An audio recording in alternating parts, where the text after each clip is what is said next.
आज है 6 मई 2026 दिन बुधवार। नमस्कार, जय जोहार। चलिए देखते हैं छत्तीसगढ़ की 25 फटाफट बड़ी खबरों को। लेकिन इससे पहले आप वीडियो को कहां से देख रहे हैं, कमेंट बॉक्स में बताना बिल्कुल ना भूलें।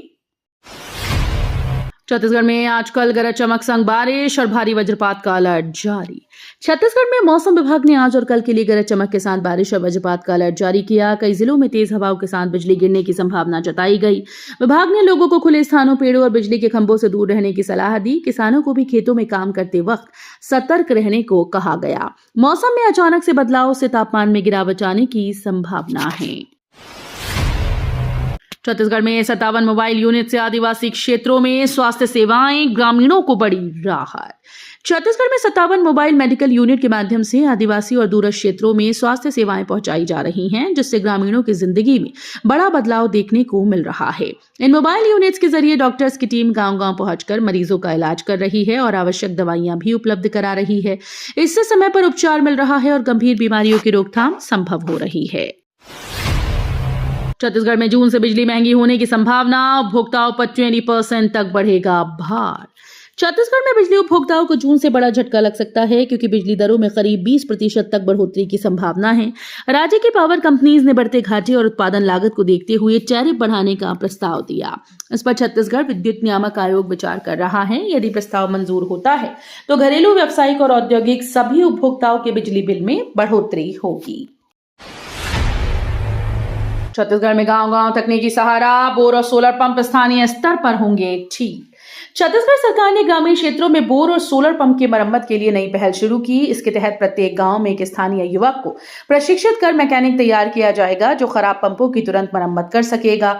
इससे किसानों और ग्रामीणों को पानी की समस्या से राहत मिलेगी। इस योजना का उद्देश्य न केवल तकनीकी सेवाओं को गांव स्तर तक पहुंचाना है, बल्कि रोजगार के अवसर बढ़ाकर ग्रामीण अर्थव्यवस्था को भी मजबूत करना है। छत्तीसगढ़ हाईकोर्ट से आईएएस अनिल टुटेजा को शराब घोटाले में मिली सशर्त अग्रिम जमानत। छत्तीसगढ़ हाईकोर्ट ने रिटायर्ड आईएएस अनिल टुटेजा को कथित शराब घोटाले मामले में सशर्त अग्रिम जमानत प्रदान की। कोर्ट ने सुनवाई के दौरान जांच में ठोस साक्ष्यों की कमी और लंबी अवधि तक गिरफ्तारी न होने को महत्वपूर्ण माना। जमानत की शर्तों के तहत टुटेजा को जांच एजेंसी के साथ सहयोग करना होगा और किसी भी गवाह या साक्ष्य को प्रभावित नहीं करना होगा। छत्तीसगढ़ में पद्मश्री फुलवासन बाई यादव अपहरण मामला, 2 महिलाओं सहित 3 गिरफ्तार। छत्तीसगढ़ में पद्मश्री फुलवासन बाई यादव के कथित अपहरण मामले में पुलिस ने बड़ी कार्रवाई करते हुए 2 महिलाओं सहित 3 आरोपियों को गिरफ्तार कर लिया। प्रारंभिक जांच में ये सामने आया कि मामले में आपसी विवाद और अन्य कारणों की भूमिका हो सकती है। पुलिस ने आरोपियों से पूछताछ शुरू कर दी है और घटना से जुड़े सभी पहलुओं की जांच की जा रही है। जांजगीर चांपा में 50 लोगों की घर वापसी, तेंदुआ धाम में अपनाया हिंदू धर्म। जांजगीर चांपा जिले में 50 लोगों ने तेंदुआ धाम में आयोजित कार्यक्रम के दौरान कथित रूप से घर वापसी करते हुए हिंदू धर्म अपनाया। जानकारी के अनुसार पहले ये लोग विभिन्न परिस्थितियों में मतांतरण के बाद अन्य धर्म से जुड़े थे। कार्यक्रम में ग्रामीणों की उपस्थिति में धार्मिक रीति रिवाजों के साथ प्रक्रिया पूर्ण की गई, जिसमें कई लोग भावुक नजर आए। आयोजकों ने इसे सांस्कृतिक पुनर्वासन बताया। भाजपा की बंगाल जीत में छत्तीसगढ़ के 4 नेताओं का अहम रणनीतिक योगदान। पश्चिम बंगाल में भाजपा की राजनीतिक बढ़त में छत्तीसगढ़ के 4 नेताओं की भूमिका को अहम माना जा रहा है। पार्टी सूत्रों के मुताबिक इन नेताओं ने जमीनी स्तर पर संगठनात्मक रणनीति, चुनावी प्रबंधन और जनसंपर्क अभियान को मजबूत करने में महत्वपूर्ण योगदान दिया। सियासी प्लानिंग और बूथ स्तर पर की गई तैयारियों का असर चुनावी परिणाम में दिखाई दिया। सुशासन त्योहार की शुरुआत, जनभागीदारी से स्वच्छता और जल संरक्षण अभियान को मिला बढ़ावा। सुशासन त्योहार की शुरुआत के साथ राज्य में जनभागीदारी आधारित स्वच्छता, श्रमदान और जल संरक्षण अभियान को व्यापक गति मिली। विभिन्न क्षेत्रों में नागरिकों, जनप्रतिनिधियों और प्रशासनिक अधिकारियों ने मिलकर स्वच्छता अभियान चलाया और जल स्रोतों के संरक्षण पर विशेष ध्यान दिया। ग्रामीण इलाकों में तालाबों की सफाई, नालियों की मरम्मत और वर्षा जल संचयन को बढ़ावा देने के लिए लोगों को प्रेरित किया गया। वित्त मंत्री ओपी चौधरी का कार्यक्रम में आत्मीय स्वागत, कार्यकर्ताओं में दिखा उत्साह और जोश। वित्त मंत्री श्री ओपी चौधरी का एक कार्यक्रम में कार्यकर्ताओं और स्थानीय नागरिकों के द्वारा आत्मीय स्वागत किया गया। इस दौरान लोगों में भारी उत्साह और जोश देखने को मिला। कार्यकर्ताओं ने पुष्पगुच्छ भेंट कर और नारों के साथ उनका अभिनंदन किया।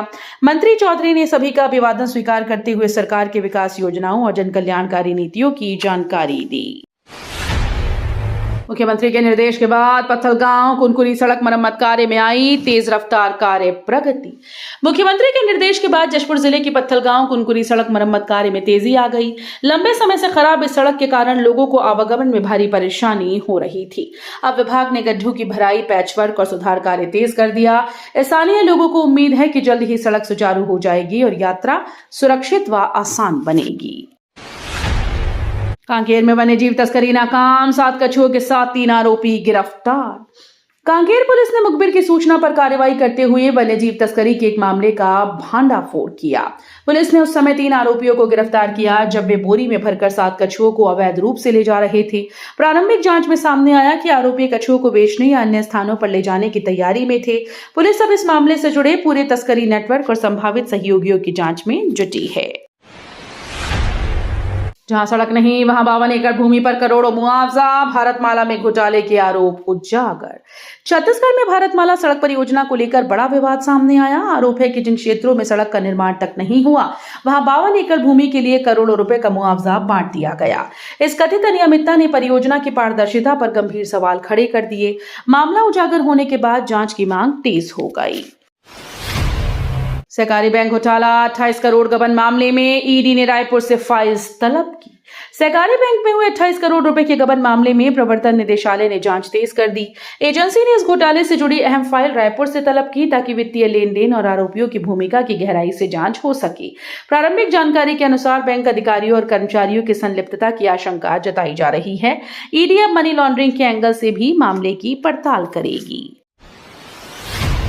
रायपुर में साइबर ठग सक्रिय, अस्पताल एमडी बनकर लोगों से पैसे मांग रहे गिरोह। रायपुर में साइबर ठगों का गिरोह सक्रिय हो गया है जो रामकृष्ण केयर अस्पताल के एमडी के नाम पर लोगों से पैसे मांग रहा है। ठग खुद को अस्पताल का अधिकारी बताकर कॉल या मैसेज करते हैं और इमरजेंसी या जरूरी भुगतान का बहाना बनाते हैं। वे लोगों पर तुरंत पैसे ट्रांसफर करने का दबाव डालते हैं। पुलिस ने लोगों से सतर्क रहने, किसी भी संदिग्ध कॉल की पुष्टि करने और साइबर हेल्पलाइन 1930 पर शिकायत दर्ज करने की अपील की। राजनांदगांव में तेंदुपत्ता तोड़ने गए ग्रामीणों पर जंगली सुअर का हमला, 8 घायल। छत्तीसगढ़ के राजनांदगांव जिले में तेंदुपत्ता तोड़ने जंगल गए ग्रामीणों पर अचानक से जंगली सुअर ने हमला कर दिया। इस हमले में 8 लोग घायल हुए जिनमें एक की हालत गंभीर बताई जा रही है। घायल ग्रामीणों को तुरंत नजदीकी अस्पताल में भर्ती कराया गया जहां उनका इलाज जारी है। घटना के बाद गांव में दहशत का माहौल है। वन विभाग की टीम मौके पर पहुंचकर स्थिति का जायजा ले रही है। रायपुर में सरकारी नौकरी दिलाने के नाम पर शिक्षक क्लर्क ने किया 1.5 करोड़ का घोटाला। छत्तीसगढ़ के रायपुर में सरकारी नौकरी दिलाने के नाम पर बड़ा फर्जीवाड़ा सामने आया। एक शिक्षक और क्लर्क ने मिलकर बेरोजगार युवाओं से करीब 1.5 करोड़ रुपए ठग लिए। आरोपियों ने नौकरी लगवाने का झांसा देकर कई लोगों से मोटी रकम वसूली। जब लंबे समय तक नियुक्ति नहीं हुई तब पीड़ितों को शक हुआ और मामला पुलिस तक पहुंचा। इनोवेशन महाकुंभ 1.0 में वित्त मंत्री ओपी चौधरी ने स्टॉल्स का निरीक्षण किया। इनोवेशन महाकुंभ 1.0 के आयोजन में वित्त मंत्री ओपी चौधरी ने विभिन्न स्टॉल्स का निरीक्षण कर युवाओं के नवाचारों की सराहना की। उन्होंने कहा कि ऐसे आयोजनों से युवा प्रतिभाओं को मंच मिलता है और नए विचारों को प्रोत्साहन। मंत्री ने स्टार्टअप, तकनीकी मॉडल और स्थानीय नवाचारों को देखकर खुशी जताई और युवाओं को आत्मनिर्भर बनने और नए प्रयोग करने के लिए प्रेरित किया।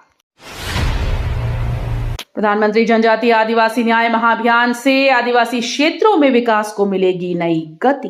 प्रधानमंत्री जनजातीय आदिवासी न्याय महाअभियान का उद्देश्य देश के विशेष रूप से कमजोर जनजातीय समूहों का समग्र विकास करना है। इस अभियान के तहत शिक्षा, स्वास्थ्य, आवास, सड़क, बिजली और पेयजल जैसी बुनियादी सुविधाओं को दूरस्थ आदिवासी क्षेत्रों तक पहुंचाया जा रहा है। सरकार का लक्ष्य इन समुदायों को मुख्य धारा से जोड़कर उनकी जीवन गुणवत्ता में सुधार करना है। रेत के अवैध परिवहन पर बड़ी कार्रवाई, 6 हाईवा और 3 ट्रैक्टर जब्त। प्रशासन ने अवैध रेत परिवहन के खिलाफ सख्त कार्रवाई करते हुए 6 हाईवा और 3 ट्रैक्टर जब्त किए। ये कार्रवाई गुप्त सूचना के आधार पर की गई जहां बिना वैध दस्तावेजों के रेत का परिवहन किया जा रहा था। अधिकारियों ने मौके पर पहुंचकर वाहनों को कब्जे में लिया और संबंधित चालकों के खिलाफ कानूनी कार्रवाई शुरू कर दी। प्रशासन ने स्पष्ट किया कि अवैध खनन और परिवहन पर लगातार निगरानी रखी जाएगी। सरगुजा में टॉपर्स का सम्मान, कलेक्टर ने लैपटॉप देकर छात्रों का बढ़ाया उत्साह। सरगुजा जिले में आयोजित सम्मान समारोह में बोर्ड परीक्षाओं के टॉपर्स को सम्मानित किया गया। कलेक्टर्स ने मेधावी छात्रों को लैपटॉप भेंटकर उनका उत्साह बढ़ाया और उज्जवल भविष्य की शुभकामनाएं दी। उन्होंने कहा कि ये छात्र जिले का नाम रोशन कर रहे हैं और अन्य विद्यार्थियों के लिए प्रेरणा है। कार्यक्रम में शिक्षा विभाग के अधिकारी, शिक्षक और अभिभावक मौजूद रहे। मुख्य सचिव श्री विकासशील की अध्यक्षता में कैंपा कार्यों की समीक्षा बैठक संपन्न। मुख्य सचिव श्री विकासशील की अध्यक्षता में कैंपा से संबंधित योजनाओं और कार्यों की प्रगति की समीक्षा बैठक आयोजित की गई। बैठक में वन विभाग के अधिकारियों ने विभिन्न परियोजनाओं की स्थिति, वृक्षारोपण, वन संरक्षण और वित्तीय उपयोगिता पर विस्तृत जानकारी प्रस्तुत की। मुख्य सचिव ने कार्यों में पारदर्शिता और समयबद्ध क्रियान्वयन सुनिश्चित करने के निर्देश दिए। उप मुख्यमंत्री अरुण साव ने 9.96 करोड़ के विकास कार्यों का लोकार्पण भूमि पूजन किया। उप मुख्यमंत्री अरुण साव ने क्षेत्र में लगभग 9.96 करोड़ रुपए की लागत से विभिन्न विकास कार्यों का लोकार्पण व भूमि पूजन किया। इस दौरान उन्होंने कहा कि सरकार आम जनता की मूलभूत सुविधाओं को बेहतर बनाने के लिए लगातार प्रयासरत है। सड़कों, पेयजल, भवन निर्माण सहित कई महत्वपूर्ण परियोजनाएं इस पहल में शामिल हैं। कार्यक्रम में जनप्रतिनिधि और स्थानीय नागरिक बड़ी संख्या में उपस्थित रहे। सुशासन त्योहार में मुख्यमंत्री विष्णुदेव साय ने हितग्राही को सौंपी खुशियों की चाबी। सुशासन त्योहार के तहत आयोजित कार्यक्रम में मुख्यमंत्री विष्णुदेव साय ने पीएम जनमन योजना के हितग्राही को आवास की चाबी सौंपकर उनके जीवन में खुशियों की नई शुरुआत की। इस अवसर पर उन्होंने कहा कि राज्य सरकार अंतिम व्यक्ति तक योजनाओं का लाभ पहुंचाने के लिए प्रतिबद्ध है। हितग्राहियों ने मुख्यमंत्री का आभार जताते हुए कहा कि अब उन्हें सुरक्षित और पक्के घर का सपना पूरा हुआ है। सुशासन त्योहार के समाधान शिविरों से आम जनता को मिल रहा त्वरित लाभ और राहत। सुशासन त्योहार के अंतर्गत आयोजित समाधान शिविरों में आम नागरिकों की समस्याओं का त्वरित निराकरण किया जा रहा है। इन शिविरों में विभिन्न विभागों के अधिकारी मौके पर शिकायतों का समाधान कर रहे हैं, जिससे लोगों को कार्यालयों के चक्कर नहीं लगाने पड़ रहे। राशन, पेंशन, भूमि विवाद, आवास और अन्य जन कल्याणकारी योजनाओं से जुड़ी समस्याओं का निपटारा तेजी से हो रहा है। तो ये थी आज की बड़ी खबरें। अगर आपको न्यूज पसंद आई हो तो वीडियो को लाइक और शेयर करना बिल्कुल ना भूलें। धन्यवाद।